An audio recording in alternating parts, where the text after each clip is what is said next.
Pot to plates நேயர்களுக்கு வணக்கம். இன்னைக்கு நம்மளோட சேனல்ல சில்லி கார்லிக் மஷ்ரூம் எப்படி பண்றதுன்னு பார்க்க போறோம்.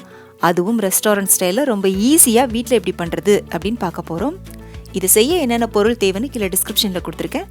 வீடியோக்குள்ள போறதுக்கு முன்னால நீங்க நம்மளோட சேனலை இன்னும் சப்ஸ்கிரைப் பண்ணல அப்படின்னா கீழே ரெட் கலர்ல இருக்கிற சப்ஸ்கிரைப் பட்டனை அழுத்திட்டு சேனலை சப்ஸ்கிரைப் பண்ணிக்கோங்க. பக்கத்தில் இருக்கிற பெல் சிம்பலையும் கிளிக் பண்ணிக்கிட்டிங்கன்னா உங்களுக்கு 3 ஆப்ஷன் ஷோ ஆகும்.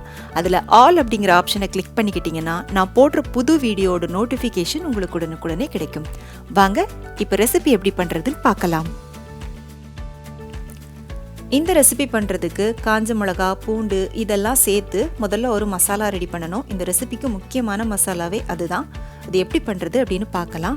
அதுக்காக ஒரு 7 காஞ்ச மிளகாய் எடுத்து ஒரு மணி நேரம் சுடு தண்ணியில் நல்லா ஊற விட்டுக்கோங்க. மிளகா நல்லா ஊறினதுக்கப்புறமா தண்ணி எல்லாத்தையும் வடிச்சிட்டு அதை மிக்சி ஜாருக்கு மாற்றிக்கோங்க. இதோட ஒரு 10 பல் பூண்டு நல்லா தோல் எல்லாத்தையும் உரிச்சிட்டு இதோட சேர்த்துக்கோங்க. இதோட 1 டீஸ்பூன் அளவுக்கு சர்க்கரை போட்டுக்கோங்க. ஒரு அரை டீஸ்பூன் உப்பு சேர்த்துக்கோங்க. இதில் நான் 1 டீஸ்பூன் டொமேட்டோ கெச்சப் எடுத்து வச்சுருக்கேன். ஏன்னா நம்ம இதில் புளிப்புக்காக தக்காளியோ வேறு எதுவுமே சேர்க்க போகிறதில்ல. அதுக்காக நான் டொமேட்டோ கெச்சப் போட்டிருக்கேன். டொமேட்டோ கெச்சப் வேணாம் அப்படின்னு நினைக்கிறவங்க ஒரு பாதி எலுமிச்சை பழச்சாறு பிழிஞ்சு விட்டுக்கோங்க.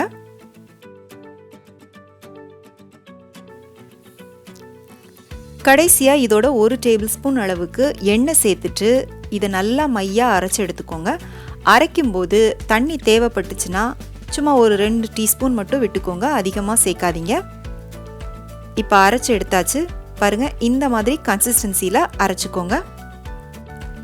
இந்த ஒரு மசாலா மட்டும் நீங்கள் அரைச்சிட்டு ஃப்ரிட்ஜில் ஸ்டோர் பண்ணி வச்சிட்டிங்கன்னா இதை வச்சு நீங்கள் நிறைய ரெசிபி பண்ணலாம். அது என்னென்ன அப்படின்னு நான் உங்களுக்கு வீடியோட இடையில சொல்கிறேன். நீங்கள் ஃப்ரிட்ஜில் ஸ்டோர் பண்ணி வைக்கிறதா இருந்தால் தண்ணி சேர்க்காம அதுக்கு பதிலாக கூட 2 ஸ்பூன் எண்ணெய் சேர்த்துட்டு நல்லா அரைச்சிக்கோங்க. அரைச்சிட்டு ஒரு பாட்டிலில் போட்டு ஸ்டோர் பண்ணி ஃப்ரிட்ஜில் வச்சுக்கோங்க. உங்களுக்கு ஒரு 10 நாள் வரைக்கும் இது ஒன்றும் ஆகாது, அப்படியே இருக்கும். இப்போ சில்லி கார்லிக் மஷ்ரூம் எப்படி பண்ணுறதுன்னு பார்க்கலாம். கடாயில் 2 டீஸ்பூன் அளவுக்கு எண்ணெய் ஊற்றிக்கோங்க. எண்ணெய் நல்லா சூடானதுக்கப்புறமா ஒரு பெரிய வெங்காயத்தை நல்லா மெல்லிஸாக நீள வாக்கில் கட் பண்ணி போட்டுட்டு நல்லா வதக்கிக்கோங்க. வெங்காயம் பாருங்கள் இந்த அளவுக்கு கொஞ்சம் நல்லா வதங்கி வந்ததுக்கப்புறமா நம்ம ஏற்கனவே அரைச்சி வச்சு அந்த மசாலாவை இதில் சேர்த்துக்கோங்க.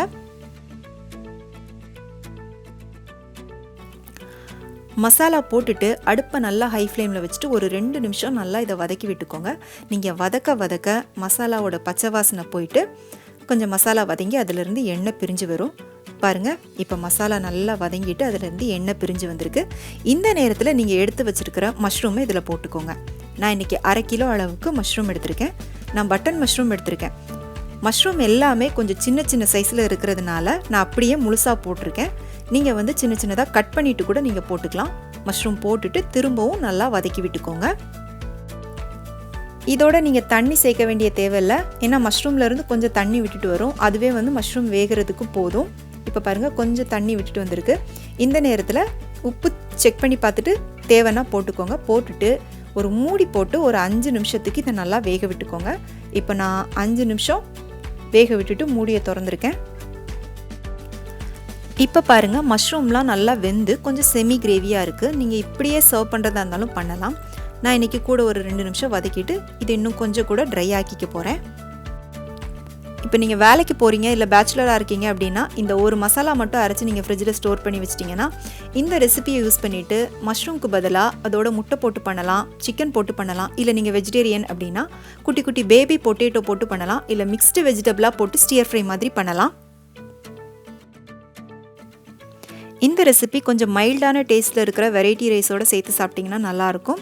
சப்பாத்தியோடு சேர்த்து சாப்பிட்டாலும் ரொம்ப ரொம்ப நல்லாயிருக்கும். ரொம்ப சிம்பிளான இந்த சில்லி கார்லிக் மஷ்ரூமை உங்கள் வீட்டில் செஞ்சு பார்த்துட்டு எப்படி இருந்துச்சுன்னு உங்களுடைய கருத்துக்களை எனக்கு மறக்காமல் கீழே கமெண்ட் செக்ஷனில் சொல்லுங்கள். பிடிச்சிருந்தா உங்கள் ஃப்ரெண்ட்ஸுக்கும் ஷேர் பண்ணுங்கள், லைக் பண்ணுங்கள், சேனலுக்கு சப்ஸ்கிரைப் பண்ணுங்கள். மீண்டும் வேறொரு ரெசிபியோடு சந்திக்கிறேன். நன்றி, வணக்கம்.